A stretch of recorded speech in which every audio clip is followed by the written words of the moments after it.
শবে বরাত স্পেশাল আজকে তৈরি করে দেখাবো ফুলকো নরম তুলতুলে চালের আটা রুটি আর তার সঙ্গে খাওয়ার জন্য থাকবে দুর্দান্ত স্বাদের সুজির হালুয়া রেসিপি। আজকে এমন একটা গোপন টিপস বলে দেব যেটার কারণে আপনাদের রুটিগুলো ঠান্ডা হয়ে গেলেও এই রকমই তুলোর মতো নরম তুলতুলে থাকবে। আর এই সুজির হালুয়া দিয়ে খেতে কিন্তু দারুণ হয়েছিল।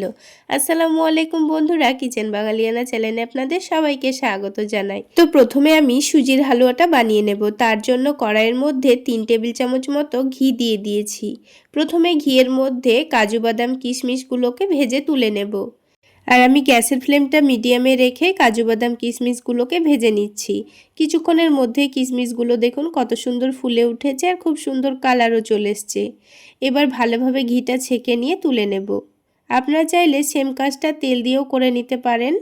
তো কাজু বাদাম আর কিশমিশগুলোকে দেখুন আমি তুলে নিয়েছি। এবার খুব সুন্দর একটা ফ্লেভারের জন্য দিয়ে দিচ্ছি এলাচ, লবঙ্গ ও দারুচিনি আর একটা তেজপাতা। এবার এগুলোকে হালকা একটু নাড়াচাড়া করে ভেজে নিচ্ছি। আর এখন কিন্তু গ্যাসের ফ্লেমটা খুবই কমিয়ে দিতে হবে। তারপর এখানে নিয়ে নিচ্ছি সুজি। তো সুজিটা আমি 1 কাপের থেকে কম নিয়েছি। আপনারা আপনাদের পরিমাণ অনুযায়ী সুজিটা নিয়ে নেবেন। এবার গ্যাসের ফ্লেমটা মিডিয়াম টু লোতে রেখেই কিন্তু সুজিটাকে ভেজে নিতে হবে। আর যদি গ্যাসের ফ্লেমটা বাড়ানো থাকে তাহলে সুজিটা কিন্তু খুবই অল্প সময়ের মধ্যে পুড়ে যেতে পারে। তাই গ্যাসের ফ্লেমটা মিডিয়াম টু লোতে রেখে সুজিটাকে ভেজে নিতে হবে। তো আমি 3-4 মিনিট সময় নিয়ে সুজিটাকে ভেজে নিয়েছি আর খুব সুন্দর দেখুন কালারও চলে এসছে। তো সুজিটা যখন হালকা গোল্ডেন কালার চলে এসছে তখন এখানে দিয়ে দিয়েছি চিনি। তো যতটা পরিমাণ আমি সুজি নিয়েছি ঠিক ততটা পরিমাণই চিনি নিয়েছি। আর দিয়ে দিয়েছি অল্প একটু কোরানো নারকেল। নারকেল দিলে সুজির হালুয়াটা খেতে একটু বেশি ভালো লাগে। তো দেখুন ভালোভাবে আমি নাড়াচাড়া করে নিচ্ছি। এটাকে কিন্তু আর খুব বেশি ভাজার দরকার নেই, একটু নাড়াচাড়া করে মিশিয়ে নিলেই হবে। মিশিয়ে নেওয়ার পর এবার এখানে দিয়ে দেব 3 কাপ পরিমাণ দুধ। তো যে কাপ মেপে আমি সুজি নিয়েছি সেই কাপ মেপেই কিন্তু আমি 3 কাপ পরিমাণ দুধ দিয়ে দিচ্ছি। আর দুধটাকে আমি আগে থেকে ভালোভাবে জাল করে ঘন করে নিয়েছি। এবার এটাকে অনবরত নাড়াচাড়া করে যেতে হবে। আর সুজি কিন্তু খুবই অল্প সময়ের মধ্যেই রান্না হয়ে যায়। তো কিছুক্ষণ খুব ভালোভাবে এটাকে নাড়াচাড়া করে নেব। সুজি রান্না করার সময় কিন্তু একটুও নাড়াচাড়া বন্ধ করা যাবে না, তা না হলে কিন্তু সাথে সাথেই নিচে সুজি লেগে যাবে। আর সুজিটা যখন খুব ভালোভাবে ফুটে যাবে তখন দেখবেন খুবই অল্প সময়ের মধ্যে কিন্তু সুজিটা ঘন হয়ে যাবে। তো সুজিটা অনেকটা ঘন হয়ে আসলে এবার আমি ভেজে রাখা কাজু কিশমিশগুলো দিয়ে দিলাম, দিয়ে আবার এটাকে ভালোভাবে নাড়াচাড়া করে নিচ্ছি। আপনারা যদি এই সুজিটাকে বরফি স্টাইলে কেটে নিতে চান তাহলে একটু শক্ত করে নামাতে হবে। আমি কিন্তু এটা বরফি স্টাইলে কাটবো না, তাই কিন্তু আমি এখনই নামিয়ে নেব। আপনারা দেখে নিশ্চয়ই বুঝতে পারছেন সুজিটা কিন্তু অনেকটাই নরম আছে। এবার আমি এটাকে একটা বাটির মধ্যে নামিয়ে নিচ্ছি। তো সুজিটা যদি আরও একটু জাল করে নামাতাম তাহলে কিন্তু খুব সুন্দর করে একটা শেপ দিয়ে কেটে নেওয়া হতো। তো আমি সেইভাবে কাটবো না, তাই আমি একটু নরম করে নামিয়ে নিয়েছি। তো দেখুন বন্ধুরা, খুবই অল্প সময়ের মধ্যে কিন্তু আমাদের সুজির হালুয়া তৈরি করা হয়ে গেল। এবার আমি ওপর থেকে আবারও কয়েকটা ভেজে রাখা কাজু বাদাম কিশমিশ দিয়ে দিচ্ছি। এতে করে দেখতে খুবই ভালো লাগবে। এবার এটাকে আমি এখন এক সাইডে রেখে দেব। তারপর আমি আপনাদের রুটিগুলো বানিয়ে দেখিয়ে দিচ্ছি। একবার এভাবে হালুয়া বানিয়ে খেয়ে দেখবেন দারুণ লাগে। তো চলুন রুটিগুলো বানানোর জন্য যেই বাটি মেপে আমি পানি নিয়েছি এই বাটি মেপেই কিন্তু আমি চালের আটা নিয়ে নেব। তাই 1 বাটি চালের আটার জন্য আমি এখানে 1.5 বাটি পানি নিয়ে নিচ্ছি। আর পানিটাকে খুব ভালোভাবে গরম করে নিতে হবে। আর এই পানির মধ্যে আমি সামান্য পরিমাণ লবণ দিয়ে দিচ্ছি। এবার দেখুন পানিটা কিন্তু খুব সুন্দরভাবে ফুটে গেছে।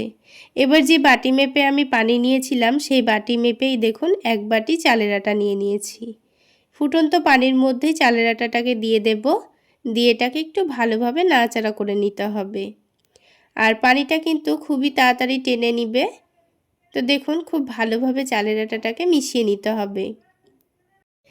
এই পানির পরিমাণটা যদি ঠিকঠাক রাখেন তাহলে কিন্তু এই রুটিগুলো অনেকটাই নরম তুলতুলে হবে আর অনেকক্ষণ পর্যন্ত নরম থাকবে। আর এটাই হলো চালের রুটি নরম রাখার সিক্রেট টিপস। আপনারা যদি পানির পরিমাণটা ঠিকঠাক না নেন আর এই চালের আটাটা যদি ভালোভাবে সেদ্ধ না হয় তাহলে কিন্তু রুটিগুলো কোনোদিনই নরম হবে না। অনেকক্ষণ পর্যন্ত নরম রাখার এটাই টিপস যে চালের আটাটাকে খুব সুন্দর করে সেদ্ধ করে নিতে হবে। নাড়াচাড়া করে নেওয়ার পর ঢাকনা দিয়ে ঢেকে লো আঁচে আমি 5 মিনিট মতো রেখে দিয়েছিলাম। তারপর ঢাকনাটা উঠিয়ে নিয়ে দেখুন এবার এটাকে একটু ভালোভাবে নাড়াচাড়া করে নিচ্ছি। 5 মিনিট কিন্তু ঢেকে রাখতেই হবে, তাহলে দেখবেন চালের আটাটা খুব সুন্দর সেদ্ধ হয়ে গেছে। এবার এটা যখন হালকা ঠান্ডা হয়ে যাবে, মানে একটু গরমই থাকবে, তখনই কিন্তু মেখে নিতে হবে। তো এই চালের আটার ডোটা কিন্তু পুরোপুরি ঠান্ডা হয়নি, হালকা গরম আছে। তো আমি হাতের মধ্যে বারে বারে একটু করে পানি নিচ্ছি, তারপর এটাকে ভালোভাবে মেখে নিচ্ছি। এই ডোটা খুবই অল্প সময়ের মধ্যে মাখার একটাই সহজ উপায় যে হাতটা আপনাকে বারবার ধুয়ে নিতে হবে। তারপর ডোটা মেখে নেবেন, দেখবেন হাতের মধ্যে লেগেও যাবে না, আর খুব অল্প সময়ের মধ্যে ডোটা কিন্তু স্মুথ হয়ে গেছে। তো দেখুন খুব সুন্দর একটা নরম ডো তৈরি করে নিয়েছি। তারপর ছোট্ট করে লেচি কেটে নিয়ে হাতের মধ্যে একটু শুকনো আটা লাগিয়ে নিয়েছি। চালের আটাই হাতের মধ্যে নিয়েছি। তারপর খুব সুন্দর করে লই তৈরি করে নিচ্ছি। তো লই কিন্তু আমাদের তৈরি করা হয়ে গেল, আর দেখুন লইটা কিন্তু একটুও ফেটে যাচ্ছে না। তো যত ভালো করে ডোটা মেখে নেওয়া হবে ততই কিন্তু স্মুথ হবে, একটুও ফেটে যাবে না। তো ডোটাকে একটু ভালো করে সময় নিয়ে মেখে নিতে হবে। আর এই রুটিটা বেলার সময় আমি একটু বেশি করেই চালের আটা নিয়েছি। তারপর এটাকে আলতো হাতে বেলে নেব, আর বারে বারে হাতের মধ্যে একটু করে চালের আটা নিয়ে আমি রুটিটাকে বেলে নিচ্ছি। তো দেখুন খুব সুন্দর কিন্তু রুটিটা বেলা হয়ে গেছে, পাতলা করে বেলে নিয়েছি, আর একটুও ফেটেও যায়নি। এবার আমি রুটিটাকে সেঁকে নেব। তো রুটিগুলো সেঁকে নেওয়ার জন্য আমি এখানে একটা মাটির তাওয়া নিয়ে নিয়েছি। তাওয়াটা ভালোভাবে গরম করে নিয়েছিলাম, তারপর রুটিটা দিয়ে দিয়েছি। তারপর গ্যাসের ফ্লেমটা মিডিয়ামে রেখে রুটিটাকে আমি সেঁকে নেব। তো একদিকটা হালকা হয়ে গেলে উল্টে দেব, উল্টে পাল্টে খুব সুন্দর করে সেঁকে নিয়েছি। আর এই রুটিগুলো বানাতে কিন্তু খুব একটা সময় লাগে না। তো দেখুন আমাদের একটা রুটি কিন্তু হয়ে গেল। তো এই রুটিটা হতে হতে আমি আরও একটা রুটি কিন্তু বেলে নিয়েছিলাম। আর প্রত্যেকটা রুটি তুলে নেওয়ার পর এভাবে একটু তাওয়াটাকে মুছে নিতে হবে। তো দেখুন বন্ধুরা, আমি আপনাদের আরও একটা রুটি বানিয়ে দেখিয়ে দিচ্ছি। তাহলে বন্ধুরা, আজকের এই চালের আটা রুটি আর সুজির হালুয়া রেসিপিটা আপনাদের কেমন লাগলো অবশ্যই কমেন্ট করে জানাবেন। আর ভালো লাগলে একটা লাইক শেয়ার করে দেবেন। আর আমার এই সহজ রেসিপিগুলো যদি ইউটিউব চ্যানেল থেকে দেখে থাকেন চ্যানেলটি সাবস্ক্রাইব করে দেবেন, আর ফেসবুক পেজ থেকে দেখে থাকলে পেজটি ফলো করে দেবেন। তো দেখুন বন্ধুরা, একটা একটা করে কিন্তু আমি সবগুলো রুটি তৈরি করে নিয়েছি। আর দেখুন কতটা নরম তুলতুলে তৈরি হয়েছে। সারাদিন রেখে দিলেও কিন্তু রুটিগুলো এই রকমই নরম তুলতুলে থাকবে। ঠান্ডা হয়ে গেলেও কিন্তু রুটিগুলো একটুও শক্ত হবে না। এবার আমি রুটিগুলোকে সুজির হালুয়ার সঙ্গে পরিবেশন করে নিচ্ছি। আপনারা চাইলে কিন্তু মাংসের সঙ্গেও খেতে পারেন।